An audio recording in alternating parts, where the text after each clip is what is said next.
Witajcie w krainie białych skał i legend. Nasza wyprawa przez Jurę krakowsko-częstochowską to podróż, która udowadnia, że niezwykłe miejsca są na wyciągnięcie ręki. Zaczęliśmy od potężnego ogrodzieńca, by zaraz potem spełnić nasze wielkie marzenie. Stanęliśmy na piaskach pustyni błędowskiej. Dalej było tylko ciekawiej. Mrok jaskini nietoperzowej, majestat pieskowej skały i kultowa maczuga Herkulesa. Odwiedziliśmy zielone serce regionu, czyli Ojcowski Park Narodowy, a naszą drogę zwieńczył dumny zamek Tenczyn. Zostańcie do końca, by poczuć ten klimat razem z nami, a jeśli chcecie zobaczyć te miejsca z bliska, koniecznie sprawdźcie naszą playlistę z wyprawy, gdzie czekają już filmy z poszczególnych etapów. Czas ruszać w drogę.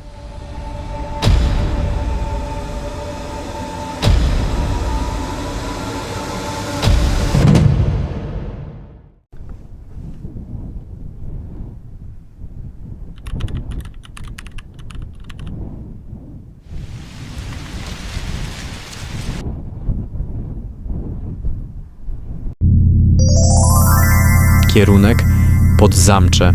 Droga do Ogrodzieńca to jedna z najpiękniejszych tras w tej części Polski. Mijamy setki skałek o fantazyjnych kształtach, które od wieków fascynują wspinaczy i odkrywców. Jedziemy przez tereny, które miliony lat temu były dnem ciepłego morza, a dziś są domem dla legend o rycerzach i tajemniczych podziemiach. Trzymajcie się, bo zaraz dotrzemy do miejsca, które Hollywood wybrało na tło dla swoich największych produkcji. Wjechaliśmy do Ogrodzieńca. Choć dziś to spokojna miejscowość, jej historia sięga setek lat wstecz, nierozerwalnie łącząc się z losem zamku. Co ciekawe, samo miasto pierwotnie znajdowało się w nieco innym miejscu, ale po najazdach tatarskich w XIII wieku mieszkańcy przenieśli się tutaj, bliżej potężnych murów obronnych. Dziś to idealna baza wypadowa dla odkrywców Jury i serce regionu, który w 2026 roku wciąż zachwyca swoim autentycznym jurajskim klimatem. Jesteśmy w Podzamczu, u stóp najwyższego wzniesienia Jury. Przed nami ostatnia prosta. Idziemy w stronę gigantycznych wapiennych ostańców, w które setki lat temu wkomponowano mury najpotężniejszej warowni na całym szlaku.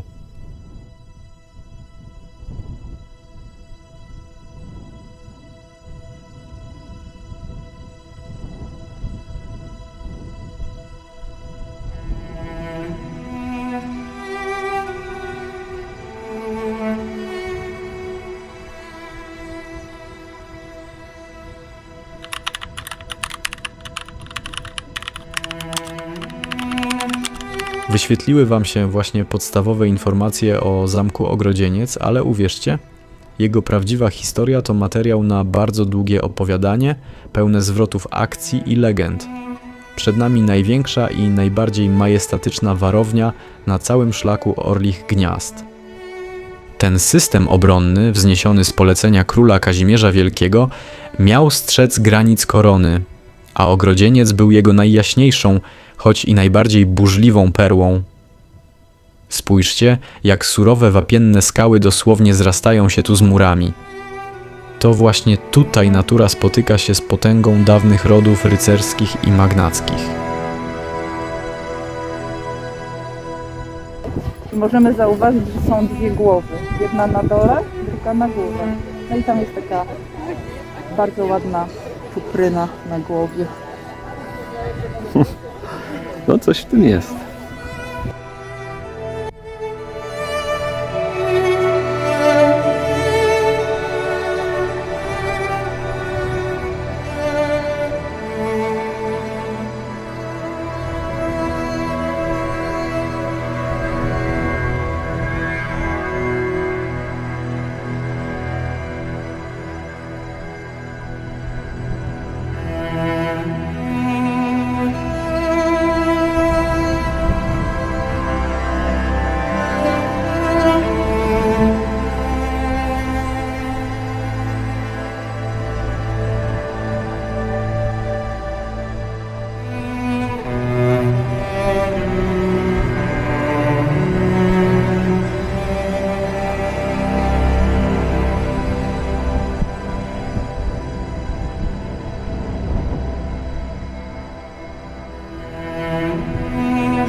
przekraczamy bramę i oficjalnie wchodzimy na teren jednej z najbardziej imponujących ruin w Europie. To właśnie te mury stały się tłem dla serialowego Wiedźmina od Netflixa, a wcześniej gościły ekipę Zemsty w reżyserii Andrzeja Wajdy. Dziś stajemy w miejscu, gdzie historia dosłownie wyrasta prosto ze skał. Zwróćcie uwagę na te konstrukcje.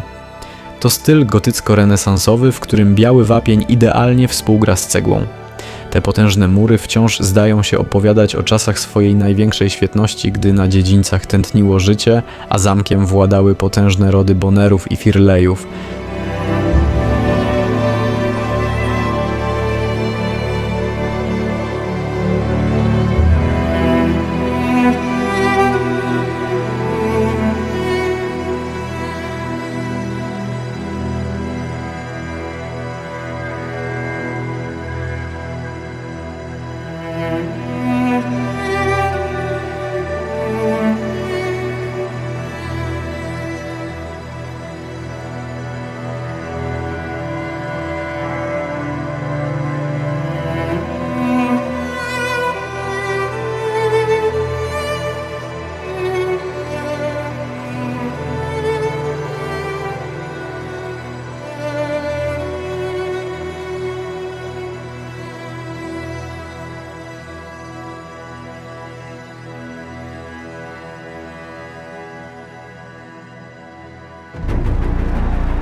Pożegnaliśmy mury Ogrodzieńca, ale to nie koniec wrażeń na dziś. Właśnie teraz, z każdym kolejnym krokiem, zbliżamy się do miejsca, które od lat było na szczycie naszej podróżniczej listy marzeń. Idziemy w stronę pustyni błędowskiej. Pani Beatko, gdzie idziemy teraz? Na punkt widokowy pustyni błędowskiej. Dziękuję. To niesamowite, że idąc przez zwykły las, za chwilę wkroczymy na największy w Europie Środkowej obszar lotnych piasków. Ta polska Sahara to unikat. Powstała w średniowieczu, gdy przez wycinkę drzew pod kopalnię odsłonięto piaski naniesione tu niegdyś przez lodowiec. Pogoda nie dopisała, ale idziemy, nie? Ale rzeczywiście dla nas nie ma nic niemożliwego. Kochamy każdą porę roku. Buziaczki. Większość osób kojarzy to miejsce tylko ze zdjęć, ale my właśnie realizujemy plan, o którym marzyliśmy od dawna. Ciekawostką jest, że jeszcze w ubiegłym wieku można tu było zaobserwować zjawisko Fata Morgany, a piasek sięgał tak głęboko, że w latach 60. kręcono tu pustynne sceny do filmu Faraon. Dziś pustynia błędowska to unikat przyrodniczy, który odzyskał swój surowy blask dzięki wielkiemu projektowi czynnej ochrony przyrody.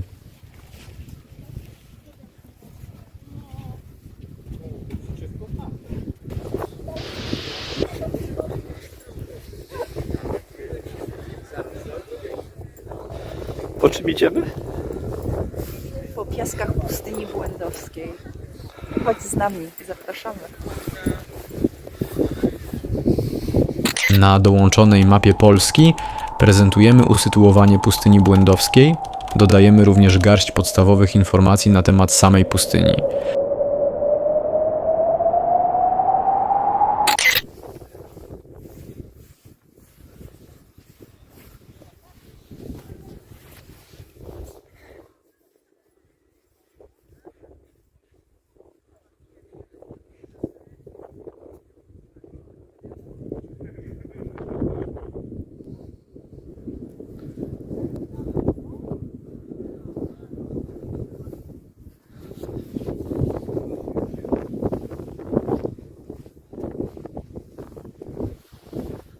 Jest piasek, a nie ma morza.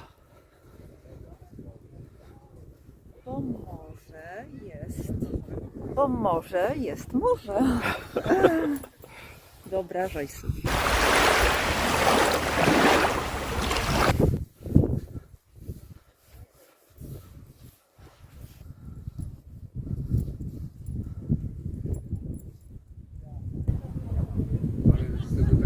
Gdzie ta pustynia?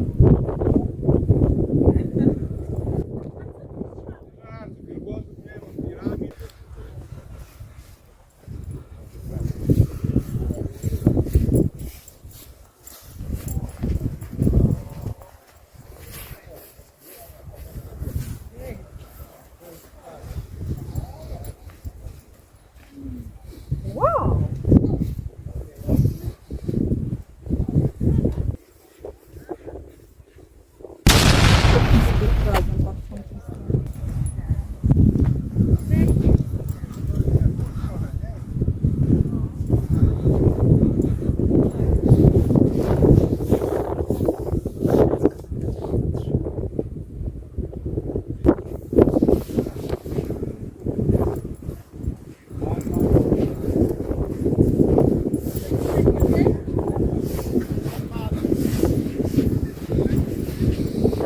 Sprawdźmy jakąś sypkość. Wow!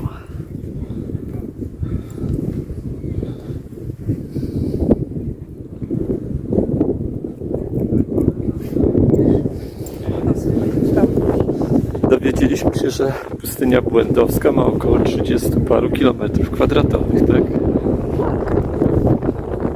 Warto ją przejść. Albo przyjechać 10. rowerem. 10 kilometrów razy niecałe 4. Mała oaza. Albo duża, jak wolisz.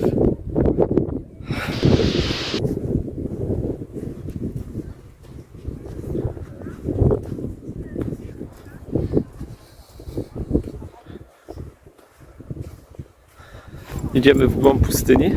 Tak. Idziesz Chodź.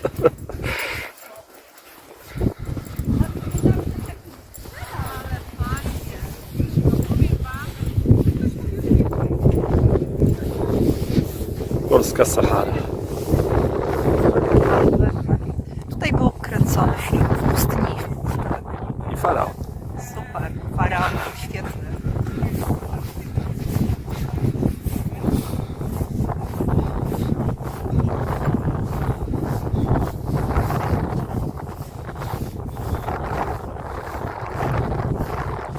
A możesz też przejechać dookoła na rowerze. Patrz, tam masz ścieżkę rowerową.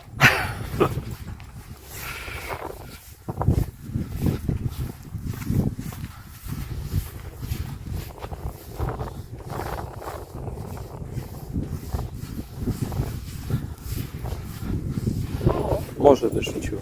Tak, kawałek statku piratów. Zobacz, to jest niesamowite. Niezły kawałek. Posłuży nam jako łódź rozbitków, ok? Wrzucamy go z powrotem.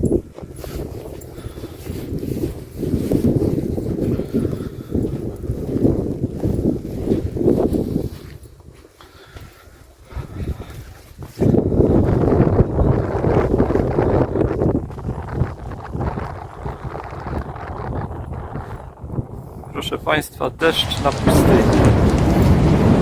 Przeżyliście to? A może macie deszcz marzeń? Spełniają się. Kiedy jest się tu i teraz.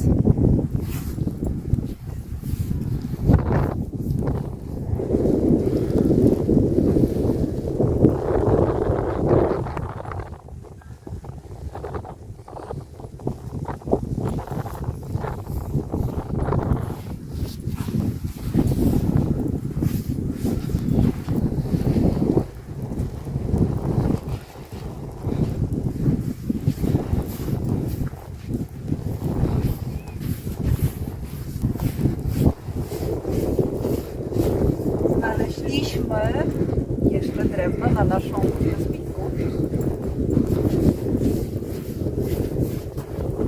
Świetne deski, posłużą nam do siedzenia.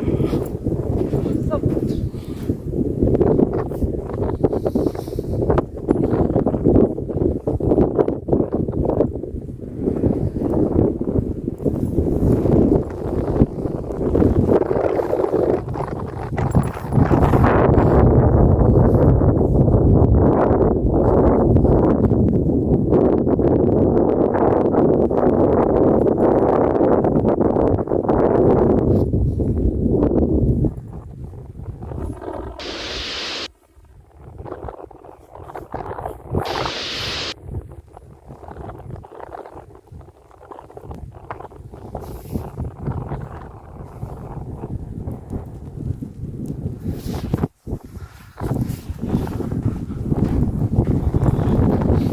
Powoli wracamy, załoga czeka.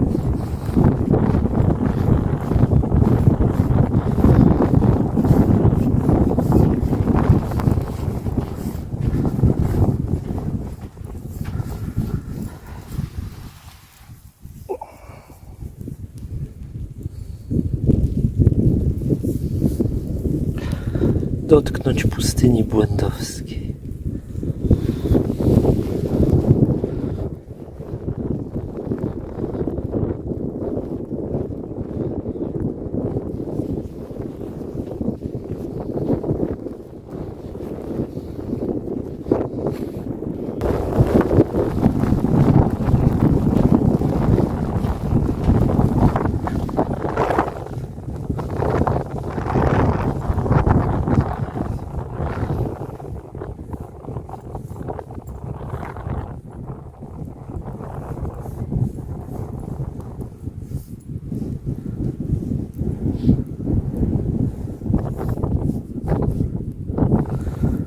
Wprawdzie to nie Sahara, ale udaje nam się przeżyć deszcz na pustyni, tak?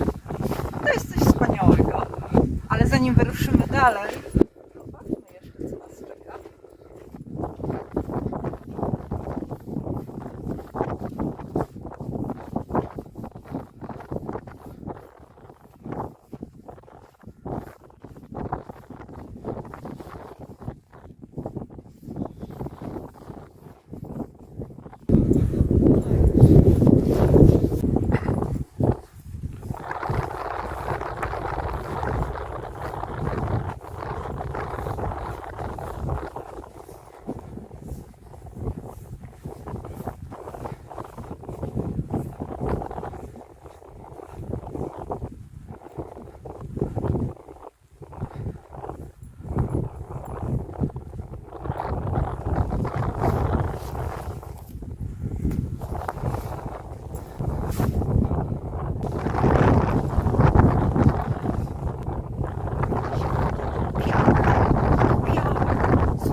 To co?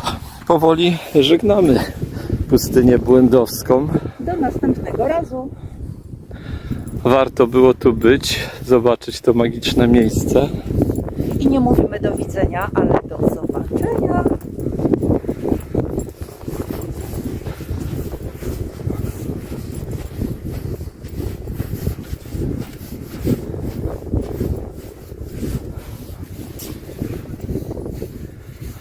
Polska Sahara.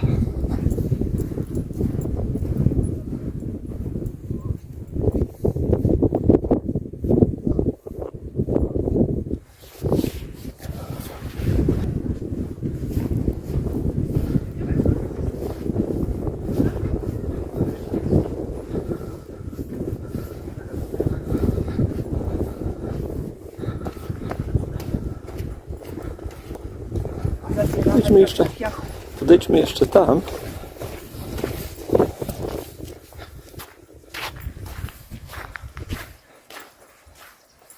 Po pierwsze, trasa pieszo-rowerowa. Możesz iść, możesz jechać. Dziedzictwo przyrody. Chronimy ją, bo warto. Po to, żeby inni mogli też kiedyś skorzystać, kiedy nas nie będzie.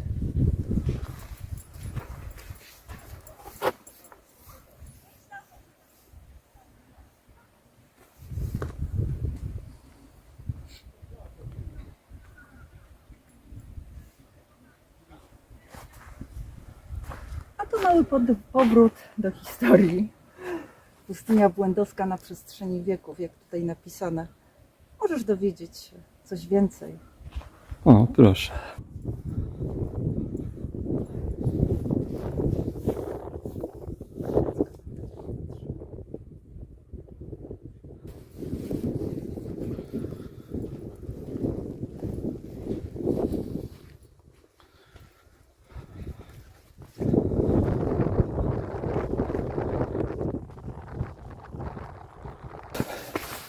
Nie widać rzeki. A dowiedzieliśmy się dzisiaj, że przez tą pustynię przepływa rzeka. No niezwykłe.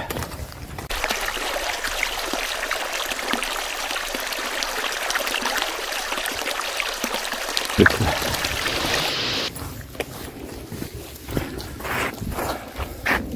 Żegnaj pustynio. Do zobaczenia. Może do następnego razu.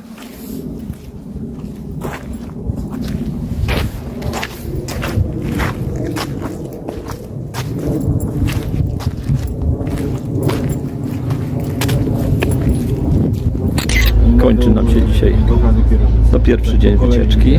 Tutaj poproszę Panią Beatkę o kilka słów. Co my dzisiaj widzieliśmy? Widzieliśmy zamek Ogrodzieniec i pustynię błędowską, a teraz już wracamy na noc. Do zobaczenia. Widać, to są same niebieskie dachy. Z domu. Teraz właśnie do... What day is it last time? I thought you were.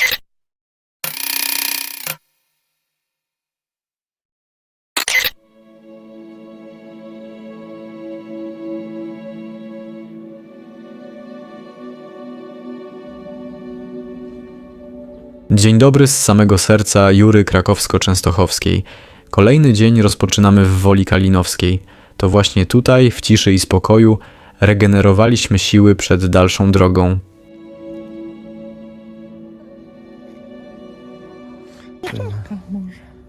Może.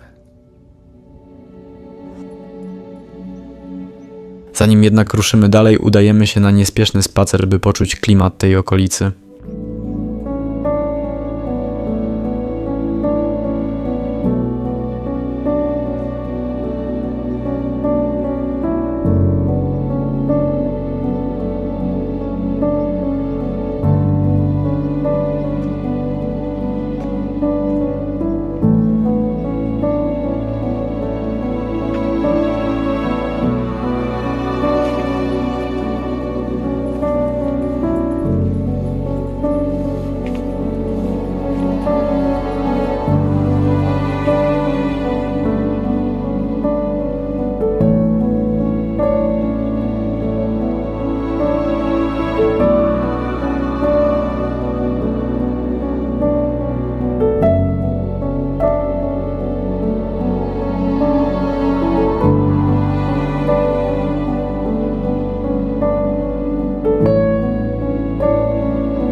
Ta spokojna miejscowość, położona na obrzeżach Ojcowskiego Parku Narodowego, jesienią wygląda wręcz magicznie.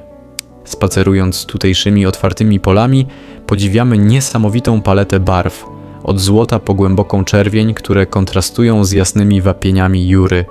To idealny moment na wyciszenie i nacieszenie oczu przestrzenią.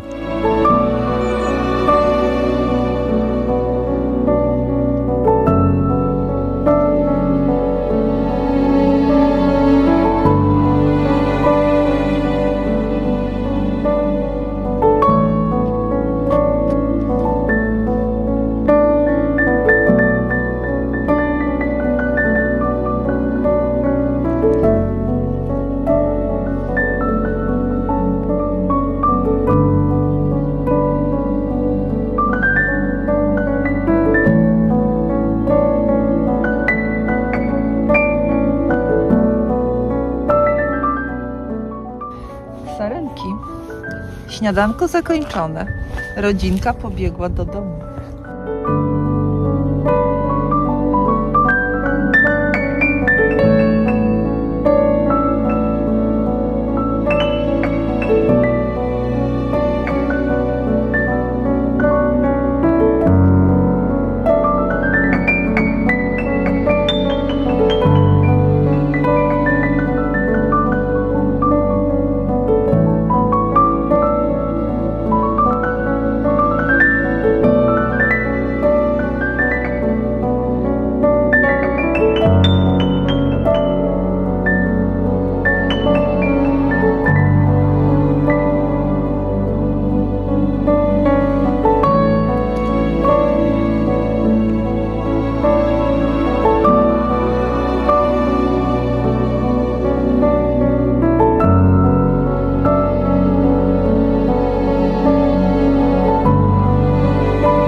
Teraz z zapasem nowej energii opuszczamy naszą bazę i ruszamy w drogę.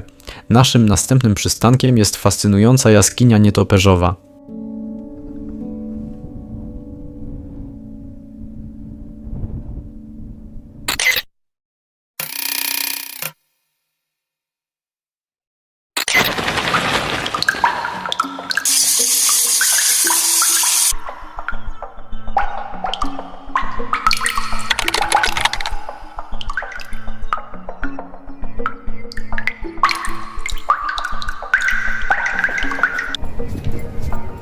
Beatko, gdzie teraz idziemy? Gdybym was nie słyszał przynajmniej.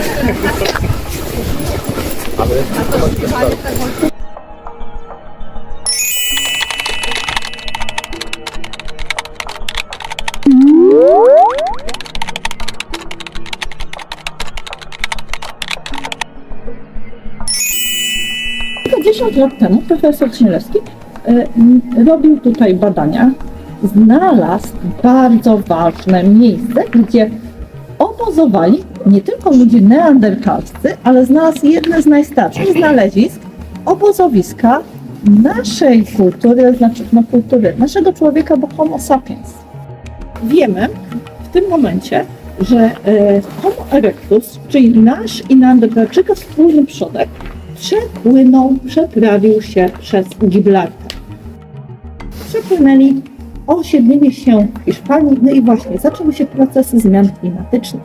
I tą grupę odnotowujemy na Jurze między 120 a jakieś 90-80 tysięcy lat temu.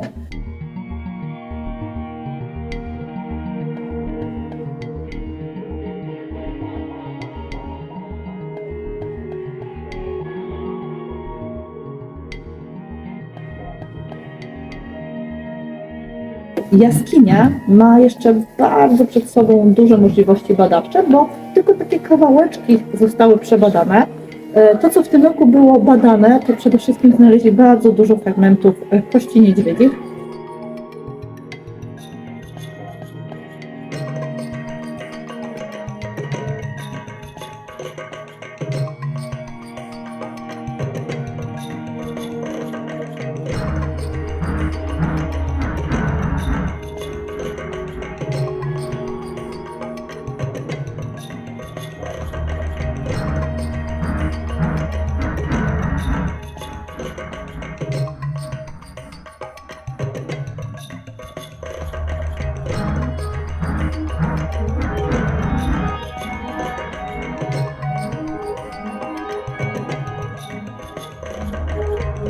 Na podstawie kości, które zostały znalezione, złożone jak puzzle w jedną całość, powstała ta makieta. Oczywiście tak w środku tej makiety kości nie ma, ale było to złożone z różnych misiów, skompletowane, żeby zobaczyć, jakiej wielkości tak naprawdę te niedźwiedzie jaskiniowe były.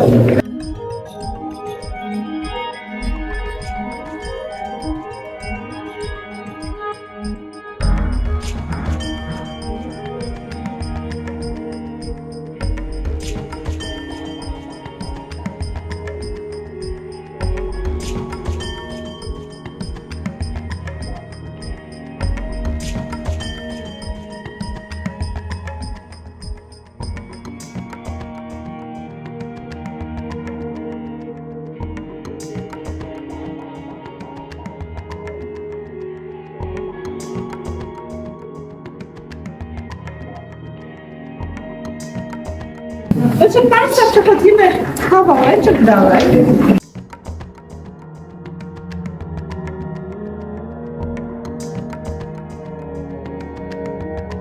Proszę Państwa, mamy korytarz, po którym nie chodzimy ze względu na ochronę stalagmitów, czyli tego, co nam się tworzy, jak kropla wody z rozpuszczonym kalcytem dociera do podłoża. Proszę Państwa, stalagmity nigdy nie są w środku puste. Stalaktyty mogą być w postaci makaronów w środku, po prostu mieć tą pustą przestrzeń, którędy kropla sobie wędruje. Więc jak mamy ułamany, to już od razu wiemy, czy to było na dole, czy na górze.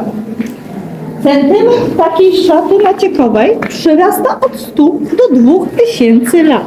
W zależności od tego, jak szybko ta kropla nam się przesącza.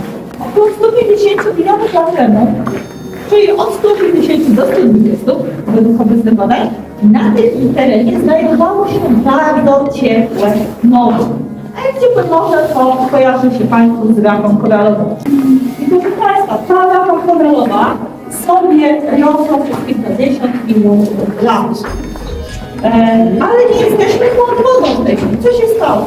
Fałszowanie, alpejskie, ruchy tektoniczne. Wypiętrzają się Alpy, Karpaty, wypiętrzają Beskidy, a my do tych Beskidów sobie przylegamy. Proszę Państwa, Wyżyna Krakowska, Częstochowsko-Wieliczka, Wyżyna Wielkowska też w czasie tego fałszowania, będąc na obrzeżu, została wypchnięta do góry.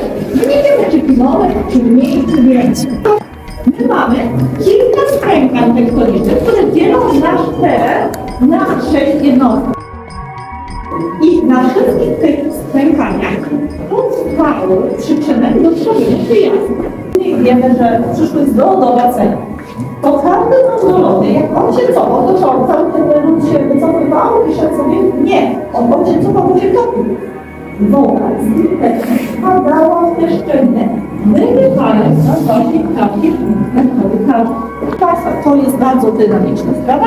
Ta woda wymywa nam z impetem jaskinie.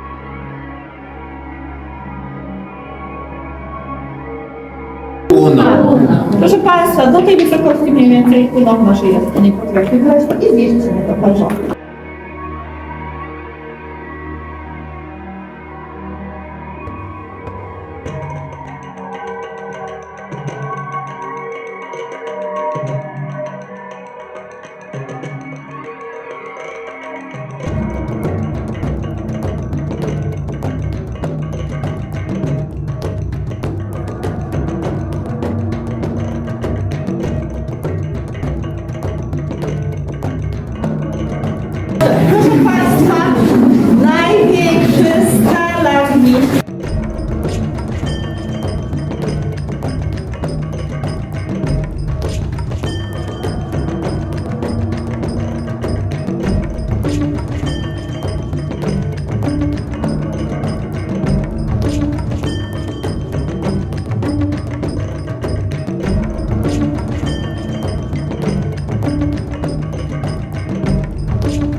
Tutaj mamy bardzo dużo kości. Tak naprawdę to są kości niedźwiedzi, wyciągnięte tutaj w pobliskim wykopie. Te, które nie poszły do badań, albo były takie mniej charakterystyczne, zostały właśnie nam tutaj usypane.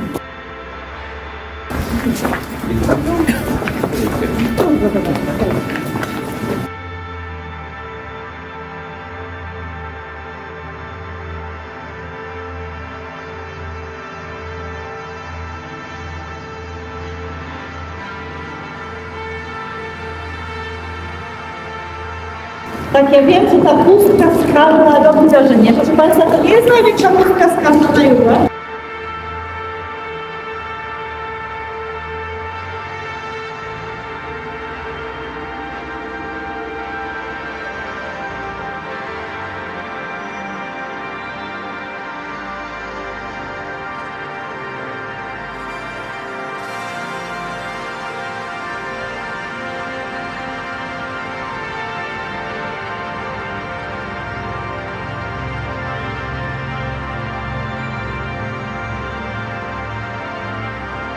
Proszę Państwa, nie pokażę widzę. Używają wzroku, chociaż do polowań i do poruszania się po jaskiniach używają ekologii.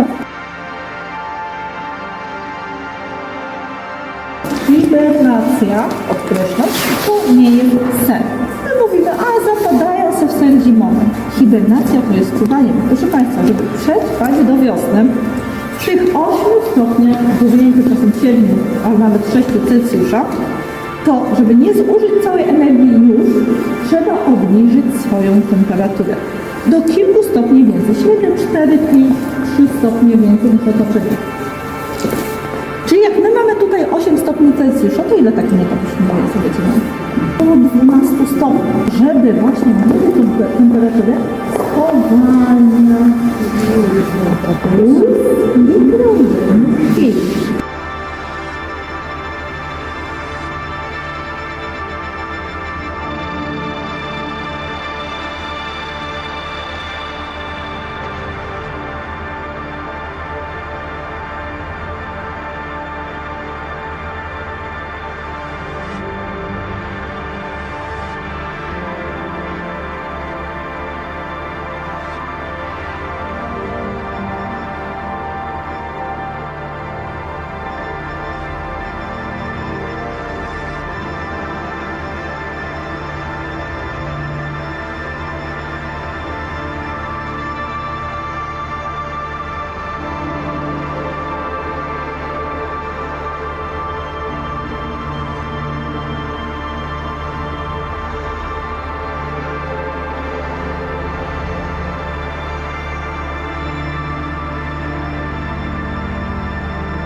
proszę Państwa, nie wiem, czy Państwo zwrócili uwagę, że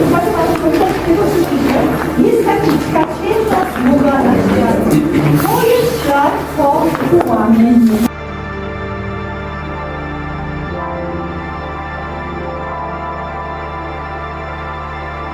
Pięknie, zobaczcie, stalaktyty te lubkowacze, tak zwane makarony, widać te kropelki wody.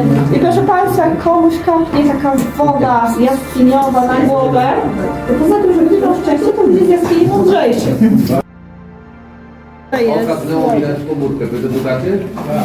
Tak. Nie, będzie miał większy rachunek. No to więcej niż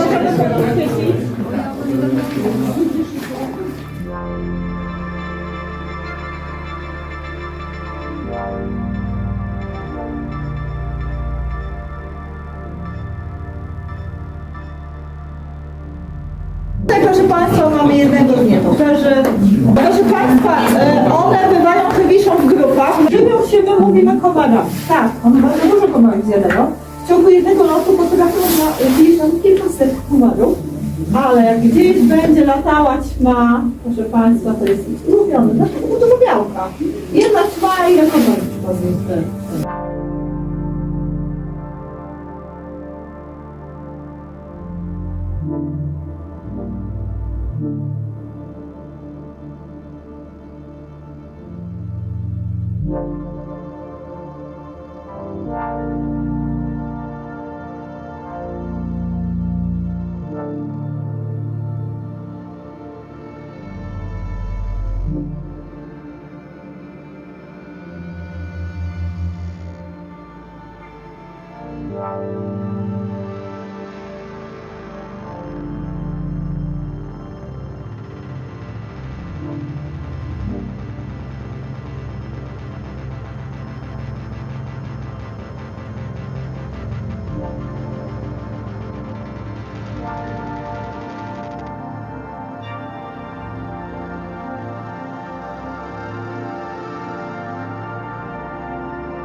Tutaj mamy kości niedźwiedzia jaskiniowego.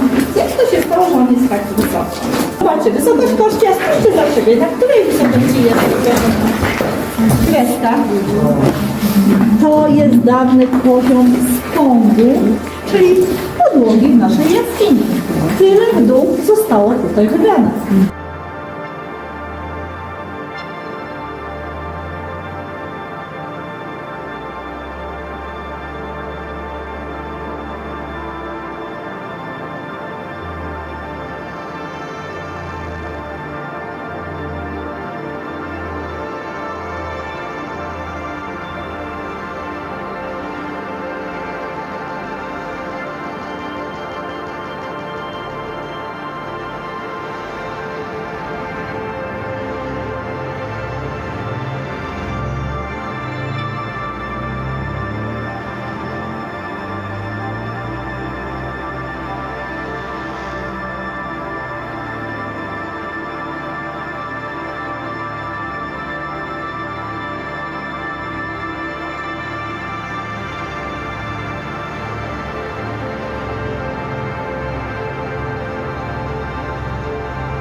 Przygoda w Jerzmanowicach nie kończy się pod ziemią.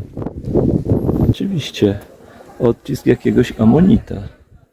Przy jaskini nietoperzowej utworzono mini park, gdzie znajdziecie makiety wymarłych zwierząt i odciski ich śladów utrwalone w kamieniu. To świetna lekcja historii naturalnej na żywo, która pokazuje, jak bogate życie tętniło na wyżynie krakowsko-częstochowskiej przed tysiącami lat.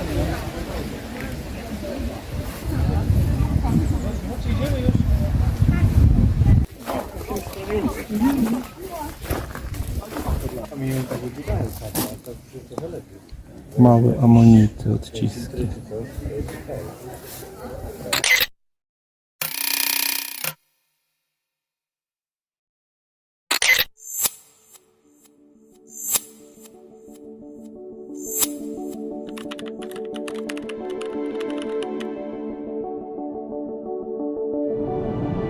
Z Jerzmanowic ruszyliśmy prosto w stronę Ojcowskiego Parku Narodowego.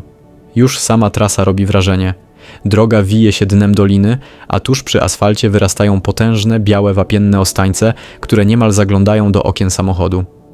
To właśnie te formacje skalne są wizytówką Jury Krakowsko-Częstochowskiej.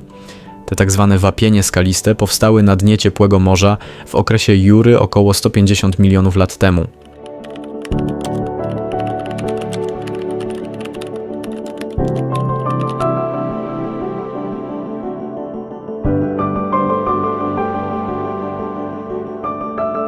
W drodze do zamku na Pieskowej Skale nie mogliśmy pominąć maczugi Herkulesa. To absolutny symbol tego regionu. Ta potężna skała wznosi się na wysokość 25 metrów i, co najciekawsze, stoi na bardzo wąskiej podstawie, co sprawia wrażenie, jakby za chwilę miała się przewrócić. Dawniej nazywano ją Sokolą Skałą, bo na jej szczycie gniazdowały sokoły.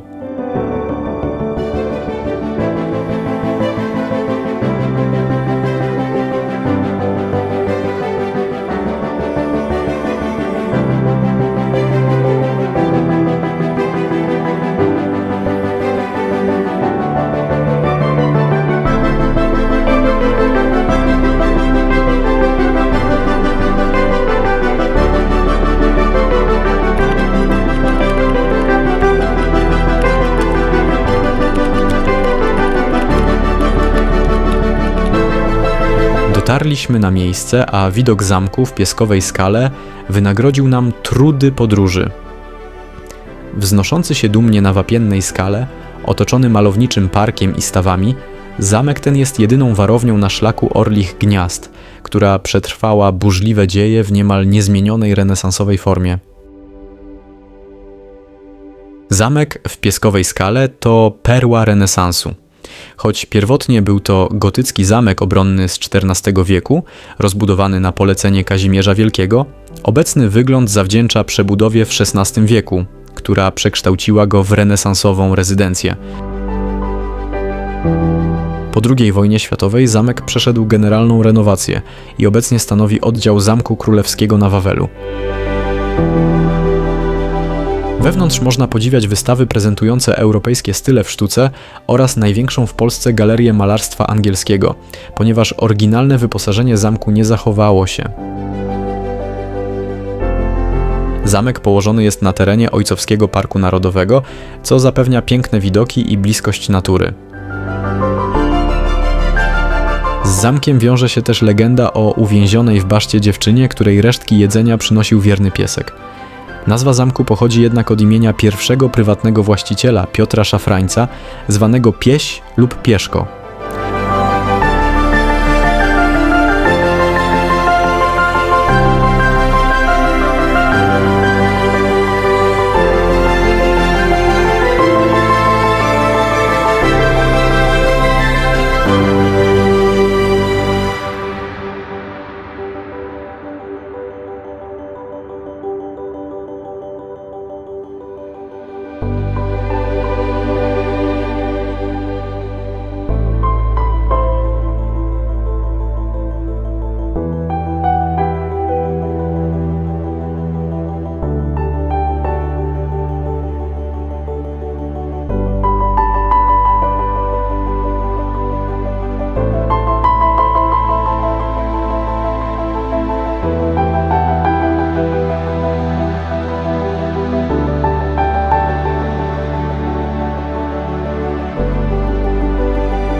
Będąc na dziedzińcu arkadowym, nie sposób pominąć historycznej studni. To prawdziwe arcydzieło dawnej inżynierii, wykute w litej skale wapiennej na niesamowitą głębokość ponad 40 metrów. W czasach oblężeń była ona jedynym gwarantem przetrwania mieszkańców zamku Pieskowa Skała.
Niskie, bo są liście.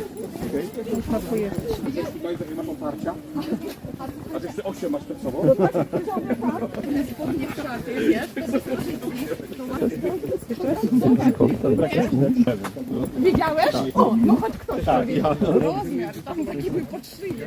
Te perły ładnie się układały.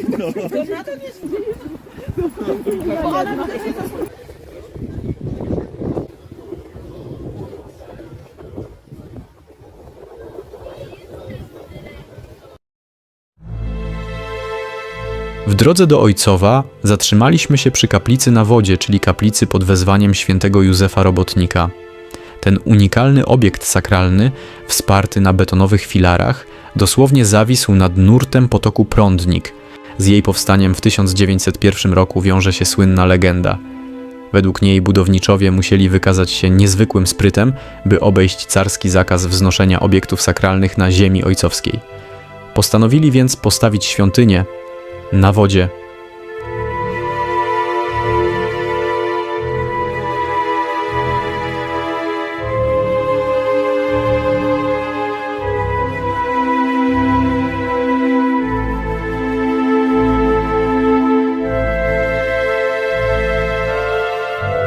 Architektonicznie to prawdziwa perła stylu ojcowskiego.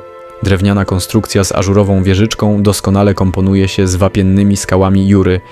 Dziś kaplica jest nie tylko zabytkiem na szlaku architektury drewnianej, ale i symbolem narodowej niezłomności, który od lat zachwyca turystów odwiedzających Ojcowski Park Narodowy.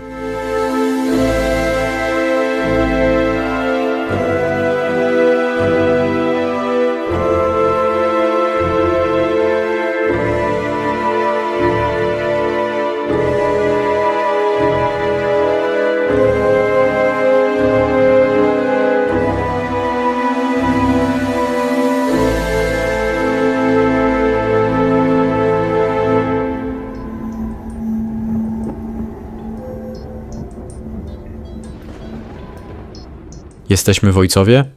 Już na samym wstępie wzrok przyciągają górujące nad doliną ruiny Zamku Kazimierzowskiego, dumnie osadzone na szczycie wapiennej skały. Ta XIV-wieczna warownia była kluczowym punktem systemu Orlich Gniazd. Do dziś przetrwała malownicza wieża bramna i baszta.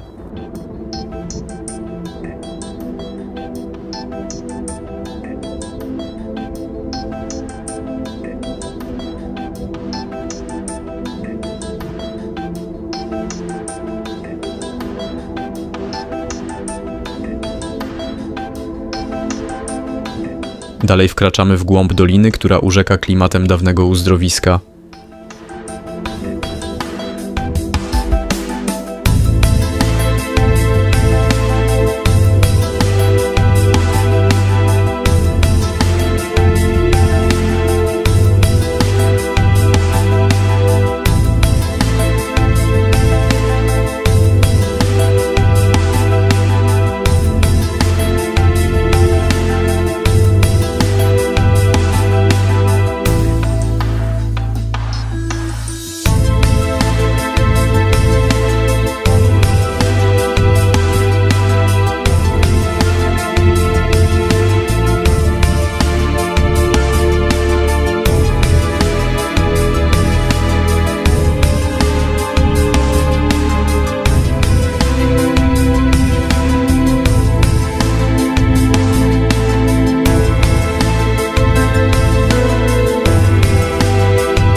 Ojców to nie tylko natura, to także unikalna drewniana zabudowa z przełomu XIX i XX wieku.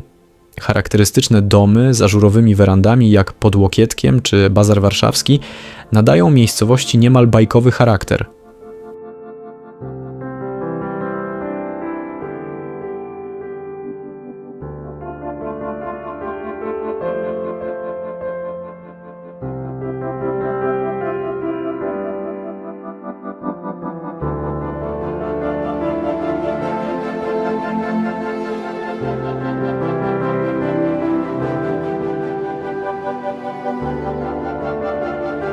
Dziś to serce Ojcowskiego Parku Narodowego, idealna baza wypadowa do pobliskich jaskiń i słynnej Bramy Krakowskiej.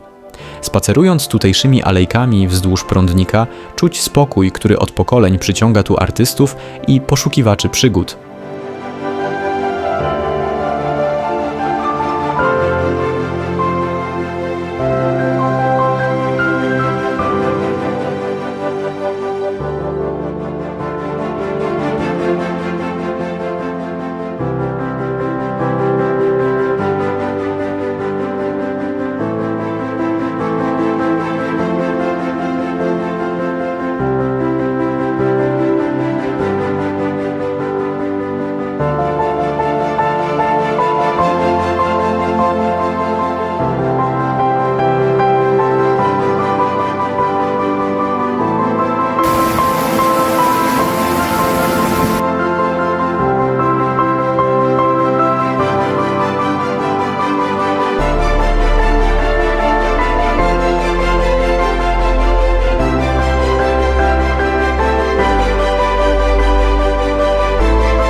Słynna Brama Krakowska to bez wątpienia najbardziej rozpoznawalny ostaniec skalny w całym parku. Te potężne wapienne kolumny o wysokości około 15 metrów tworzą naturalne wrota, które niegdyś otwierały drogę handlową prowadzącą z Krakowa na Śląsk. Legenda głosi, że odległość między dwiema skałami z każdym rokiem się zmniejsza, a gdy kolumny w końcu się dotkną, nastąpi koniec świata. Na szczęście proces ten, jeśli w ogóle zachodzi, jest niezwykle powolny, więc możemy bezpiecznie podziwiać ten cud natury. Warto zwrócić uwagę na dno doliny w tym miejscu. Krystalicznie czysty potok Prądnik i otaczające go strome ściany wąwozu sprawiają, że Brama Krakowska wygląda spektakularnie o każdej porze roku, stanowiąc obowiązkowy punkt na trasie każdego jurajskiego wędrowca.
Żegnamy powoli ojców, ale nie rozstajemy się z Jurą. Przed nami kolejna perła na szlaku. Majestatyczny zamek Tenczyn w Rudnie.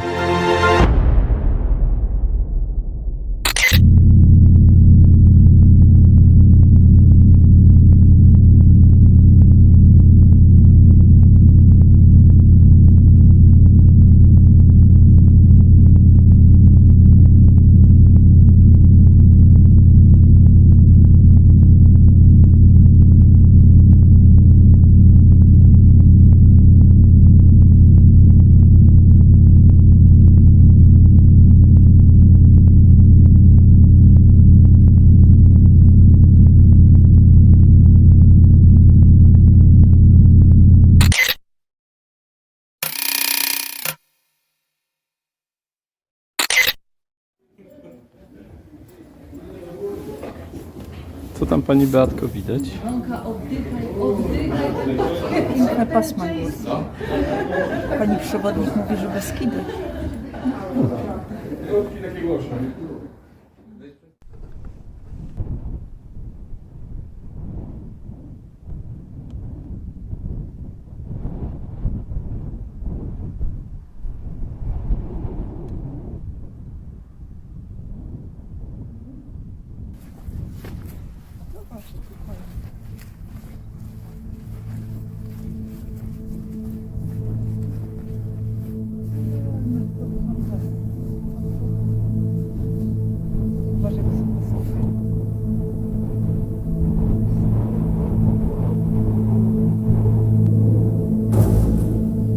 Zamek Tenczyn w Rudnie, nazywany dawniej Małym Wawelem, to potężny zamek rycerski rodu Tenczyńskich, który dumnie wznosi się na dawnym stożku wulkanicznym. Z jego murów rozpościera się jedna z najpiękniejszych panoram w regionie. Przy dobrej widoczności, patrząc na południe, można dostrzec nawet ośnieżone szczyty Tatr.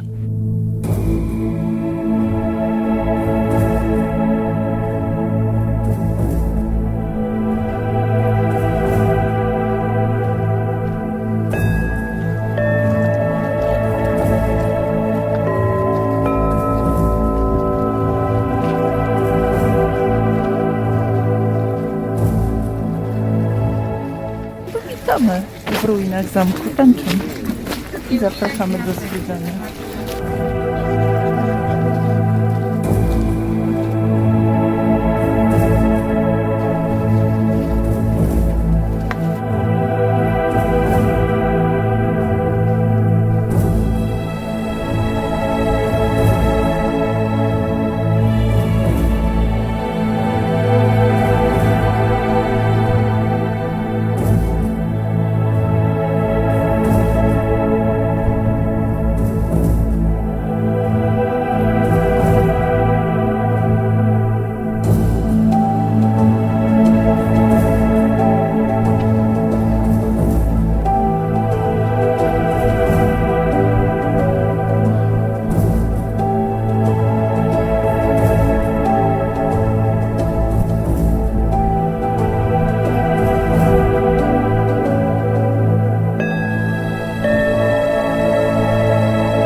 Pani Beatko widać?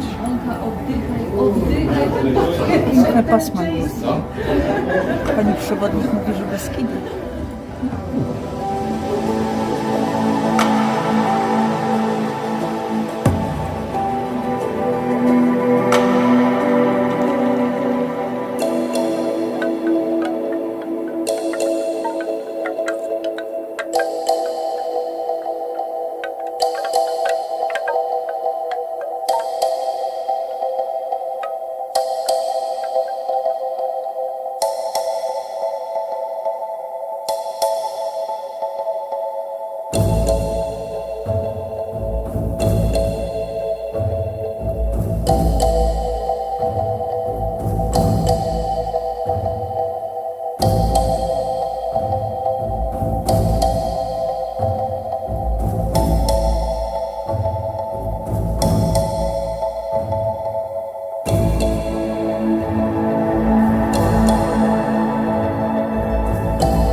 Patrząc jeszcze na te monumentalne mury zamku Tenczyn, trudno nie ulec wrażeniu, że czas płynie tu inaczej.